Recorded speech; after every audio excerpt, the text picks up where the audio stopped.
you mentioned that like employers and donors could do a lot to affect change on a college campus, but since you're looking at an audience of students, I'm sure there's a lot of like interesting ways that you think students can affect change on a college campus.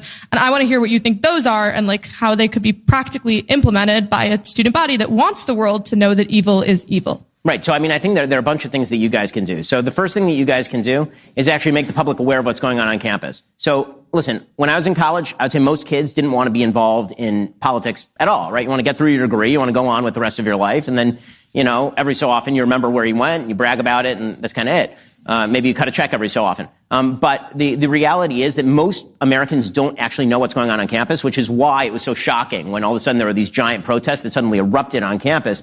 You know, sounding the clarion call, getting in touch with outlets like ours. We report on this stuff fairly regularly. There are other outlets that do as well. So I think that number one, I'll say, as my mentor Andrew Breitbart once said, if you've got a phone, you got a camera, you're now a journalist. So you should be out there, you know, making things stories. So much.